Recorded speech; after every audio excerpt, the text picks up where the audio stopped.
तो सर स्वागत है आपका हमारे चैनल मूवी सीन्स में। सोचिए कैसा होगा अगर एक भूत आपका दोस्त बनकर आपको यूट्यूब पर फेमस कर दे। भाई मैं तो उसको अपने मूवी सीन्स में ले आऊंगा ताकि हमारा चैनल और ग्रो हो जाए। भैया चैनल को सब्सक्राइब कर देना। इस मूवी की शुरुआत में हम देखते हैं कि बारबरा नाम की औरत फ्रैंक और उसकी फैमिली को नया घर दिखा रही थी। फ्रैंक और उसकी वाइफ को घर काफी पसंद आता है, लेकिन उनके बेटे फुलटन को ये घर किसी भूत बंगले की तरह लगता है। फ्रैंक का छोटा बेटा केविन काफी चुप सा रहता है। वो घर में अकेला ऊपर वाले रूम में चला जाता है जब उसका भाई उसे डराने की कोशिश करता है। अगले दिन वो लोग इस घर में शिफ्ट कर चुके थे। केविन को गिटार बजाना काफी पसंद था। वो अपने पड़ोस में देखता है कि एक जापानी लड़की भी कुछ इंस्ट्रूमेंट बजा रही थी। जब फ्रैंक फन करने के लिए सॉन्ग चलाकर सबको डांस करने को कहता है, केविन अपने पिता की बातों में इंटरेस्ट नहीं लेता तो फ्रैंक सॉन्ग्स को बंद करके उसका फोन ले लेता है। केविन अपने ही पापा को टोंट मारता है। असल में फ्रैंक अपनी कई सारी जॉब्स छोड़ चुका था, बस यही बात केविन को पसंद नहीं है। रात को हम देखते हैं कि केविन अपने रूम में सो रखा था। उसे ऊपर वाले फ्लोर से आवाज आती है तो वो वहां पर जाता है। वो देखता है कि वहां पर एक चेयर हिल रही थी और अचानक उसके सामने एक भूत आ जाता है जो उसे डराने की कोशिश करता है और केविन उसकी वीडियो बनाकर हंसने लगता है। वो भूत उसे डराने की और कोशिश करता है, लेकिन केविन हंसता रहता है। जब आखिर में हार मानकर वो वहां से चला जाता है। केविन उसे रोकने की कोशिश करता है मगर वो जा चुका था। अगले दिन स्कूल में केविन अपना लैपटॉप यूज कर रहा था तो उसे वही जापानी लड़की बुलाती है जिसका नाम जॉय है। कुछ लड़कों ने उसका फोन नंबर बॉयज टॉयलेट में लिख दिया था जिसे वो मिटा रही थी। केविन उससे कहता है कि वो उसके पड़ोस में ही रहता है। जब जॉय उससे पूछती है कि अच्छा तो तुम हाउस ऑफ डेथ में आए हो, ये सुनकर केविन की आंखें फटी की फटी रह जाती है और वहीं पर दोनों की दोस्ती हो जाती है। केविन घर जाकर उस भूत को बुलाने की कोशिश करता है। जब वो दोबारा आकर उसे डराने की कोशिश करता है, लेकिन केविन कहता है कि मेरी लाइफ तुमसे ज्यादा डरावनी है। केविन उसे अपने पास बुलाकर उससे दोस्ती करता है। ये भूत अर्नेस्ट है जिसका नाम उसकी शर्ट पर लिखा है। अर्नेस्ट को याद नहीं कि वो कैसे मरा था, ना वो कुछ बोल सकता है और ना ही उसे कोई टच कर सकता है, लेकिन वो किसी को भी टच कर सकता है। केविन और अर्नेस्ट दोस्त बन जाते हैं। अचानक वहाँ पर फुलटन आ जाता है जिसे देखकर अर्नेस्ट चला जाता है। फुलटन केविन से उसका फोन छीनने लगता है। जब फुलटन एक धक्के से दूर गिर जाता है और केविन ये देखकर काफी खुश होता है। अब केविन का बिहेवियर पहले से काफी ज्यादा बदल गया था। वो अब काफी खुश रहने लगा था जिसे देखकर उसके पापा को भी खुशी होती थी। रात में केविन अपना लैपटॉप यूज कर रहा था जब उसे पता चलता है कि फुलटन ने उसके फोन में अर्नेस्ट का वीडियो देख लिया है। केविन अपना फोन वापस लेने की कोशिश करता है, तभी वहाँ पर फ्रैंक आ जाता है। फुलटन उसे बता देता है कि हमारे घर में एक भूत है। फ्रैंक वीडियो देखकर हैरान हो जाता है और दोनों से कहता है कि इस बारे में उनकी मम्मी को पता नहीं चलना चाहिए। अब जैसे मैं वीडियो बनाकर यूट्यूब पर डालता हूँ, वैसे ही भाई साहब फ्रैंक ने इस वीडियो को यूट्यूब पर अपलोड कर दिया। उनकी वीडियो पर व्यूज तो बहुत ज्यादा आ गए, लेकिन उनकी ऑडियंस को बिलीव नहीं हुआ कि ये रियल भूत है। अगले दिन मिलेन योगा कर रही थी और दोनों बाप बेटे अर्नेस्ट को देखने आते हैं। फ्रैंक को यूट्यूब के लिए नेक्स्ट वीडियो जो बनाना था, लेकिन वो उनके बुलाने पर नहीं आता तो वहाँ केविन आकर गिटार बजाकर उसे बुलाता है। अर्नेस्ट वहाँ पर आता है और फ्रैंक उसे रिकॉर्ड करने लगता है, लेकिन अभी भी उसे कुछ तगड़ा कंटेंट नहीं मिलता। तब तक वहाँ पर मिलेन आ जाती है जिसने उनकी यूट्यूब वीडियो देख ली थी और वो उन्हें डांटने लगती है कि ये क्या ड्रामा बना रखा है। लेकिन जैसे ही वो अर्नेस्ट को देखती है वो काफी तेज चिल्लाती है जिससे खुद अर्नेस्ट डर कर दीवार से बाहर भाग जाता है। भाई फ्रैंक का ये वीडियो हो गया वायरल। मिलेन फ्रैंक से कहती है कि हम इस घर को बेचकर दूसरी जगह चले जाएंगे, लेकिन फ्रैंक उसे समझाता है कि इस घर को कोई नहीं खरीदेगा और ना ही हमारे पास दूसरा घर खरीदने के पैसे हैं। वो उससे कहता है कि लोग यूट्यूब पर काफी ज्यादा पैसा कमा रहे हैं और इस तरह हम भी अर्नेस्ट की हेल्प से काफी पैसा कमा सकते हैं। भाई साहब ये वीडियो तुम्हारा फेसबुक, इंस्टाग्राम, टिकटॉक सब जगह आग की तरह फैल गया। इसके कई सारे रिएक्शंस वीडियो बनने लगे और अर्नेस्ट की फैन फॉलोइंग काफी ज्यादा बढ़ गई। ये वीडियो लिजेल नाम की औरत तक पहुंच जाती है जो कि काफी पहले CIA के साथ मिलकर भूतों को पकड़ने का प्रोग्राम विजर्ड क्लिप में उनकी टीम का हिस्सा थी, लेकिन कभी भूत मिला नहीं तो उन्हें वो प्रोग्राम शट डाउन कर दिया। वो CIA को कन्विंस करने की कोशिश करती है कि ये भूत तो असली है और हमें प्रोग्राम को रीस्टार्ट करना चाहिए, लेकिन उसे वहां से भगा दिया जाता है। फ्रैंक के घर के बाहर अब ढेर सारे वेले लोग और मीडिया थी जिससे फ्रैंक काफी खुश था, लेकिन मिलेन इतनी भीड़ देखकर थोड़ा परेशान थी। जब जीसस भी उनकी खिड़की पर आ जाते हैं, अरे नकली जीसस यार। लेकिन हमारे केविन को इस फेम से कोई मतलब नहीं था। वो अर्नेस्ट की मेमोरी को वापस लाना चाहता है, जिसके लिए वो उसे कुछ पुरानी चीजें दिखाता है। अर्नेस्ट उससे पूछता है कि वो उसकी हेल्प क्यों करना चाहता है, जिस पर केविन उसे बताता है कि वो जानता है कि अर्नेस्ट खुद को खो चुका है और वो जानता है कि खुद को खोना कैसा लगता है। लाइब्रेरी में केविन अपने घर की हिस्ट्री चेक कर रहा था कि उसे आज तक किस किस लोगों ने खरीदा है, ताकि उसे अर्नेस्ट के बारे में कुछ पता चल सके। जॉय उसकी हेल्प करती है जिससे उसे पता चलता है कि अर्नेस्ट ने यह घर काफी पहले लिया था लेकिन उन्हें उसका कोई डेथ सर्टिफिकेट नहीं मिलता। इसका मतलब कि अर्नेस्ट अभी भी जिंदा है। अजीब सी बात है, लेकिन देख लो पहले। इसके बाद हम देखते हैं कि जूडी नाम की औरत जो कि काफी फेमस टीवी शो रन करती है, फ्रैंक का इंटरव्यू लेने आई है और उसके साथ वो अपने शो में अर्नेस्ट को भी दिखाएगी। इधर केविन अर्नेस्ट को सिखा रहा था कि लोगों को डराते कैसे हैं। तभी वहाँ फ्रैंक आकर केविन से रिक्वेस्ट करता है कि वो अर्नेस्ट को इंटरव्यू के लिए मना ले।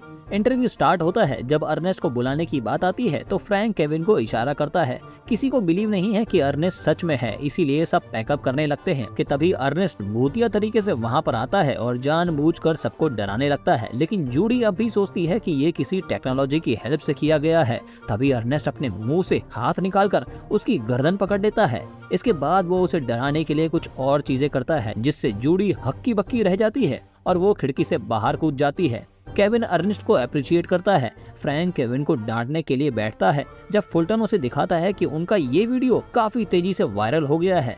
केविन को इन सब चीजों में इंटरेस्ट नहीं। ये वायरल वीडियो अब CIA तक पहुंच चुका था, जो लिजेल को वहां से भगा चुके थे, लेकिन अब वो लिजेल को दोबारा प्रोग्राम शुरू करने को कहते हैं। अगले सीन में हम देखते हैं कि जॉय केविन को अर्नेस्ट का ड्राइविंग लाइसेंस दिखाती है, लेकिन ये आदमी कोई और ही था। उन्हें पता चलता है कि अर्नेस्ट का नाम असल में अर्नेस्ट है ही नहीं और उसकी रियल आइडेंटिटी के बारे में ये आदमी बता सकता है जिसका ये ड्राइविंग लाइसेंस है। उसे ढूंढने के लिए इन लोगों को एक बार में जाना होगा और साथ ही ये अर्नेस्ट को भी अपने साथ ले जाएंगे। अब भी वेले लोगों ने इनके घर के बाहर भीड़ लगा रखी थी और अंदर फ्रैंक को ब्रांड्स के कॉल आने लगते हैं। साथ ही मिलेन भी काफी बिजी रहने लगी थी। इनके दरवाजे पर लिजेल आती है, जो जबरदस्ती अंदर घुसकर अपने प्रोफेशन के बारे में उन्हें बताती है और कहती है कि भूत खतरनाक होते हैं और वो उन्हें उनके हवाले कर दे। वो बात कर रही थी हमारे अर्नेस्ट की, क्योंकि उसके पास कोई वारंट नहीं था तो वो उसे बाहर भेज देते हैं। ऊपर केविन अर्नेस्ट को समझा रहा था कि वो चाहता है कि अर्नेस्ट उनके साथ चलकर उस आदमी से मिले ताकि उसे उसका पास्ट याद आ सके। जॉय जो कि पहली बार अर्नेस्ट को देख रही थी, काफी एक्साइटेड और खुश थी। अर्नेस्ट घर से बाहर जाने में डर रहा था, लेकिन केविन उसे हिम्मत देता है और वो लोग छुप कर बाहर आते हैं, लेकिन भीड़ उन्हें देख लेती है और उनका पीछा करने लगती है। वो लोग भागते रहते हैं, लेकिन लोग उनका पीछा नहीं छोड़ते। लेकिन फाइनली एक ऐसी जगह आती है जहाँ पर वो बच जाते हैं। केविन और जॉय एक बार में जाकर एक औरत से अर्नेस्ट के बारे में पूछते हैं। पहले तो ये औरत उन्हें बाहर जाने को कहती है, लेकिन बाद में रिकॉर्ड चेक करने पर वो उन्हें काफी पुरानी फोटो देती है जिसमें अर्नेस्ट अपने किसी दोस्त के साथ था। केविन और जॉय समझ जाते हैं कि ड्राइविंग लाइसेंस वाले इंसान और अर्नेस्ट के बीच जरूर कुछ कनेक्शन है और वो लोग काफी खुश होते हैं कि अगर हम इस इंसान को ढूंढ ले तो अर्नेस्ट के पास का भी पता चल जाएगा। वो लोग पार्क से गुजर रहे थे जब अर्नेस्ट एक छोटी बच्ची को देखकर कहीं खो जाता है, जैसे वो अपनी बेटी को याद कर रहा हो। आसपास के लोग उसका वीडियो बनाने लगते हैं और अर्नेस्ट उस लड़की को टच करने वाला था कि वो लड़की चिल्लाने लगती है और सब लोग डर जाते हैं। अब ये वीडियो बहुत सारे लोगों ने बनाया था और ये वीडियो लिजेल तक पहुंच जाता है, जिससे अब उसे वारंट मिल जाएगा। तो ये वीडियो वायरल होने के बाद अर्नेस्ट की इमेज थोड़ी सी खराब होने लगी थी, जिस वजह से फ्रैंक परेशान था क्योंकि उसके चैनल पर इसका फर्क पड़ेगा। केविन कहता है कि उसे बस अपने चैनल की पड़ी है, हमें उसकी हेल्प करनी चाहिए। जब फ्रैंक सेल्फिश बातें करने लगता है तो केविन गुस्सा होकर वहां से चला जाता है और मेलेन भी केविन की बात को सपोर्ट करती है। ऑब्वियस सी बात है। अब हम रात में देखते हैं कि दोनों हस्बैंड वाइफ सो रखे थे जब अचानक उनके घर में CIA घुसकर सबको पकड़ लेती है और सर्च करने लगती है। वो केविन के रूम में जाते हैं जहाँ उन्हें सिर्फ पिलो रखे हुए मिलते हैं और यहाँ केविन, जॉय और अर्नेस्ट कार में बाहर निकल चुके थे। अब घर को चारों तरफ से पुलिस ने घेर रखा था और अंदर पूरी फैमिली से पूछताछ हो रही थी। और दूसरी तरफ केविन और जॉय रूट देखते हैं कि वो किस तरह से अर्नेस्ट के दोस्त के घर पहुंचेंगे। अब ये लोग एक स्टोर में जाते हैं जहां केविन टीवी में देखता है कि उसके पापा न्यूज में कह रहे हैं कि अर्नेस्ट ने केविन को किडनैप कर लिया है। फ्रैंक ने CIA के कहने पर यह किया। एक पुलिस वाला अंदर आकर केविन को सरेंडर करने को कहता है, जब अर्नेस्ट उस पर ही उसकी गन तान देता है और केविन वहां से भाग जाता है और अर्नेस्ट गन खाली करके उसे वापस दे देता है। वो लोग कार से भागते हैं और पुलिस उन्हें चेज करती है। काफी देर तक चेज चलती है और फाइनली ये लोग पुलिस से पीछा छुड़ा लेते हैं। घर पर तो किसी को पता नहीं कि केविन असल में है कहाँ, तो पूछताछ का कोई फायदा नहीं। लेकिन तभी वहाँ पर वो बार वाली औरत आ जाती है। अर्नेस्ट की हेल्प से ये लोग आज रात एक रूम में रुकते हैं जो कि काफी गंदा था, इसीलिए केविन और जॉय को एक ही बेड में सोना होगा। केविन जॉय से कहता है कि उसकी वजह से वो भी फंस गई, लेकिन जॉय सच में उसकी हेल्प करना चाहती थी। जॉय उसका हाथ पकड़ लेती है और अर्नेस्ट केविन से मजाक करते हुए उसे डेट के लिए रेडी करता है। बच्चे हैं भाई साहब ये लोग। गंदा कुछ नहीं होता, बस केविन जॉय के ऊपर हाथ रखकर सो रखा था। अब जाकर फाइनली ये लोग ड्राइविंग लाइसेंस वाले आदमी के घर पहुंचते हैं। ये आदमी अपनी वाइफ रोमोना के साथ रहता है। हमें यहाँ पर पता चलता है कि इस आदमी का नाम अर्नेस्ट है और जिसे अभी तक हम अर्नेस्ट बोल रहे थे वो उसका नाम रैंडी है। अर्नेस्ट कहता है कि उसकी शर्ट काफी पहले खो गई थी जिस पर उसका नाम लिखा था, जो उसे दोबारा कभी नहीं मिली। लेकिन फिर इतने सालों के बाद उसने टीवी में केविन के भूत रैंडी को देखा जिसने वो शर्ट पहन रखी थी, जो कि उसका दोस्त है। असल में रैंडी की वाइफ और इस आदमी की वाइफ दोनों की दोनों बहनें हैं। रैंडी की वाइफ ने एक बेटी को जन्म दिया और मर गई, और इसी गम में रैंडी शराब पीने लगा और अपनी बेटी को अर्नेस्ट को थमा दिया और कभी भी वापस नहीं आया। अर्नेस्ट कहता है कि उसने शायद सुसाइड कर लिया था, लेकिन केविन इस बात को नहीं मानता कि रैंडी कभी सुसाइड कर सकता है। तभी वहाँ पर रैंडी आ जाता है जिसे देखकर अर्नेस्ट हैरान हो जाता है। उसके बाद इस घर को पुलिस घेर लेती है। रैंडी केविन को बचाने की कोशिश करता है, लेकिन इनके पास ऐसे हथियार थे कि वो लोग रैंडी को अपने कंट्रोल में कर लेते हैं, और रैंडी अच्छा इंसान है इसीलिए वो सरेंडर कर देता है। वो लोग उसे अपने साथ ले जाते हैं और फ्रैंक को फैमिली घर ले जाती है। रैंडी को एक स्पेशल बॉक्स में रखा गया था। लिजेल रैंडी के पास जाकर काफी खुश होती है कि फाइनली उसने एक भूत को पकड़ लिया, और उसकी आंखों में खुशी के आंसू होते हैं जिन्हें रैंडी पोंछने लगता है। और लिजेल को रियलाइज होता है कि वो बुरा तो है ही नहीं। वो CIA के हेड से पूछती है कि वो लोग उसके साथ क्या करेंगे, तो वो कहता है कि जो हम करना चाहेंगे वो करेंगे। ये सुनकर लिजेल को रैंडी के लिए बुरा लगता है। केविन अब काफी अकेला और सैड रहने लगा था। उसके पापा उससे बात करते हुए उसे बताते हैं कि उसने आज तक जो कुछ किया वो सिर्फ अपने बच्चों के लिए किया। उसे केविन पर नाज है कि वो इतना समझदार है कि वो रैंडी की हेल्प करना चाहता था। इधर रैंडी पर अलग अलग टेस्ट किए जा रहे थे जब एक सोल्जर उसके पास आता है और उसका बैच देखकर रैंडी को कुछ याद आता है। हम पास्ट का सीन देखते हैं जब रैंडी की वाइफ के मरने के बाद उसने अपनी बेटी को अर्नेस्ट की वाइफ को दे दिया था, लेकिन ये औरत की चाल थी। अर्नेस्ट ने रैंडी को जान से मारकर उसे अपनी शर्ट पहनाकर उसे घर के पीछे गाड़ दिया। रैंडी की मेमोरी वापस आ चुकी थी। जब रैंडी को टॉर्चर किया जा रहा था तो वहां लिजेल आकर सोल्जर्स को मारकर उसे बाहर निकलने में उसकी हेल्प करती है।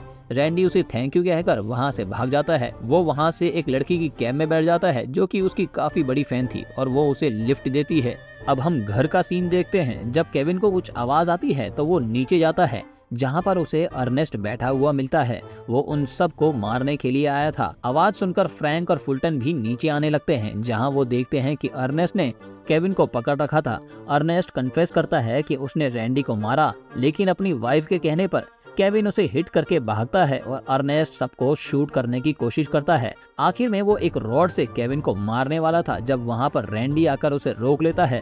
अर्नेस्ट उसे मारने की कोशिश करता है, लेकिन रैंडी उसे मारकर नीचे गिरा देता है। केविन और रैंडी एक दूसरे को देखकर काफी खुश होते हैं। वहाँ फ्रैंक आकर अर्नेस्ट को धक्का मार देता है, जो कि छत से नीचे गिरकर मर जाता है। वो अपने बेटे को हक करता है और देखता है कि रैंडी अब वहाँ नहीं था। अब हम देखते हैं कि केविन से पुलिस पूछताछ कर रही थी जब वो उसे बताता है कि वो अचानक कहीं गायब हो गया, लेकिन सच कुछ और है। काफी दूर एक जगह पर वो एक 50 साल की औरत को लेकर आते हैं जिसका इंतजार रैंडी कर रहा था। ये औरत और कोई नहीं बल्कि रैंडी की बेटी थी, जो उसे देखकर काफी इमोशनल होती है। वो उसे टच करती है। रैंडी बेचारा अपनी बेटी के साथ स्पेंड किए हुए हर टाइम को याद करता है। वो अपने पापा को हक करके रोने लगती है। अब हम देखते हैं कि केविन और रैंडी रिवर के किनारे बैठे टाइम स्पेंड कर रहे थे जब फाइनली रैंडी गायब होने लगता है। वो मुस्कुराकर एक्सेप्ट करता है कि उसके जाने का टाइम आ गया है। केविन रोने लगता है। दोनों आखिरी बार एक दूसरे को हक करते हैं। ये काफी इमोशनल मोमेंट होता है। रैंडी आखिरी बार अपनी बेटी को भी देखता है और गायब हो जाता है। और इसी के साथ ये मूवी यहीं पर खत्म होती है। आपको कैसी लगी ये एक्सप्लेनेशन आप हमें कमेंट करके जरूर बताएंगे। वीडियो को लाइक और चैनल को सब्सक्राइब भी आप जरूर करेंगे। देखने के लिए बहुत बहुत शुक्रिया। Thank you so much.